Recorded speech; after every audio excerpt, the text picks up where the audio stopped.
Hello दोस्तों, आप सभी का स्वागत है हमारे YouTube चैनल में। आज के वीडियो में हम जानेंगे डायोड से जुड़ी 10 महत्वपूर्ण बातें। तो पहला पॉइंट, डायोड एक तरह का इलेक्ट्रॉनिक उपकरण है जो करंट को केवल एक ही दिशा में फ्लो होने देता है। डायोड का आविष्कार सन 1904 में जॉन एम्ब्रोस फ्लेमिंग ये वैज्ञानिक ने किया था। इन्होंने पहले थर्मियोनिक डायोड बनाया था। डायोड का उपयोग किसी भी डिवाइस के सर्किट को प्रोटेक्ट करने के लिए होता है। इसके एक छोर में हाई रेजिस्टेंस होता है तो दूसरे छोर में लो रेजिस्टेंस होता है। दूसरा पॉइंट, डायोड में दो इलेक्ट्रोड होते हैं। एक इलेक्ट्रोड पॉजिटिव एंड होता है, उसे एनोड कहते हैं, तो दूसरा इलेक्ट्रोड नेगेटिव एंड होता है जो कैथोड कहलाता है। यहां पे डायोड का सिंबल दिया है, ये आप देख सकते हैं। डायोड में करंट हमेशा एनोड से कैथोड की तरफ बहता है। डायोड में जो सिल्वर कलर की लाइन होती है उस तरफ का इलेक्ट्रोड कैथोड होता है और सिंबल में जो ट्रायंगल की नोक है उसकी दूसरे तरफ का इलेक्ट्रोड एनोड होता है। तीसरा पॉइंट, डायोड सेमीकंडक्टर मटेरियल से बनाया जाता है। सिलिकॉन और जर्मेनियम जैसे सेमीकंडक्टर का इस्तेमाल डायोड बनाने में किया जाता है। सेमीकंडक्टर डायोड एक पी टाइप सेमीकंडक्टर और एक एन टाइप सेमीकंडक्टर के जंक्शन से बना होता है, इसीलिए इस प्रकार के डायोड को हम पीएन जंक्शन डायोड भी कहते हैं। डायोड में एनोड पी रीजन यानी पी टाइप सेमीकंडक्टर से कनेक्ट होता है तो कैथोड एन रीजन यानी एन टाइप सेमीकंडक्टर से कनेक्ट होता है।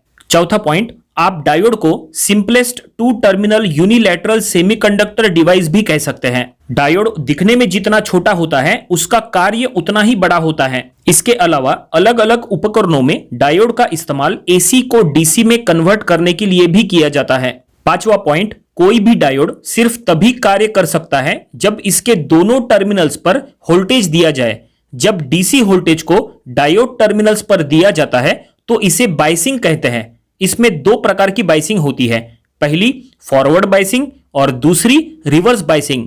छठा पॉइंट, आइडियल डायोड के बारे में जानते हैं। आइडियल डायोड एक प्रकार का इलेक्ट्रिकल कंपोनेंट होता है जो कि फॉरवर्ड बायस कंडीशन में एक आइडियल कंडक्टर के तरह काम करता है, जबकि रिवर्स बायस कंडीशन में एक आइडियल इंसुलेटर के तरह काम करता है। सातवां पॉइंट, डायोड का उपयोग करंट को फ्लो कराने के लिए तथा वोल्टेज को रोकने के लिए किया जाता है। इसके लिए फॉरवर्ड बायस और रिवर्स बायस ये कनेक्शन का उपयोग होता है। आठवां पॉइंट, इसमें हम फॉरवर्ड बायस और रिवर्स बायस के बारे में जानेंगे। तो सबसे पहले फॉरवर्ड बायस, करंट फ्लो कराने हेतु डायोड के कैथोड टर्मिनल को नेगेटिव वोल्टेज तथा एनोड टर्मिनल को पॉजिटिव वोल्टेज को जोड़ने के बाद करंट फ्लो होने लगता है, इसे फॉरवर्ड बायस कंडीशन कहते हैं। और अब जानते हैं रिवर्स बायस के बारे में। वोल्टेज को आगे जाने से रोकने के लिए डायोड के कैथोड टर्मिनल को पॉजिटिव वोल्टेज तथा एनोड टर्मिनल को नेगेटिव वोल्टेज को जोड़ने के बाद वोल्टेज आगे की ओर नहीं जाता, इसे रिवर्स बायस कंडीशन कहते हैं। नौवां पॉइंट, डायोड कई प्रकार के होते हैं, इसके बावजूद वे सभी डायोड एक दूसरे से भिन्न होते हैं और इनका इस्तेमाल भी भिन्न भिन्न कामों के लिए किया जाता है। नीचे डायोड के कुछ प्रकार दिए हैं। पहला नॉर्मल डायोड,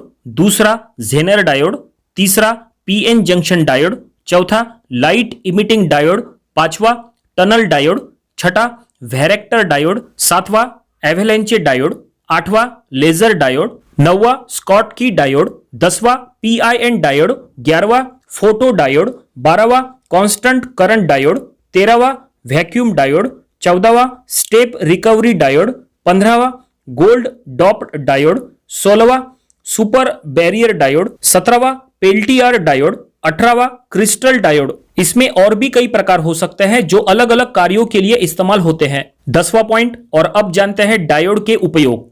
पहला, डायोड के उपयोग से एसी करंट को डीसी करंट में चेंज किया जाता है।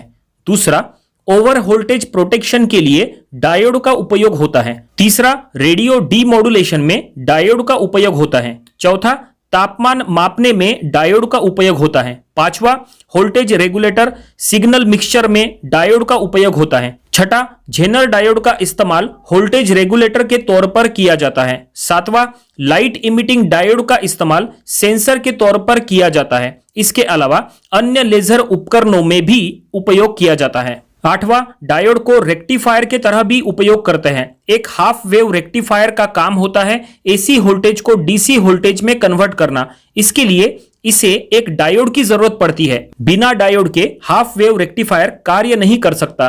तो आज के वीडियो में हमने आपको डायोड से जुड़ी 10 महत्वपूर्ण बातें बताई है। उम्मीद करते हैं कि सभी पॉइंट्स और पूरी जानकारी आपको समझ में आई होगी। आज के वीडियो में फिलहाल इतना ही। मिलते हैं अगले वीडियो में कुछ नए जानकारियों के साथ। Thank you very much.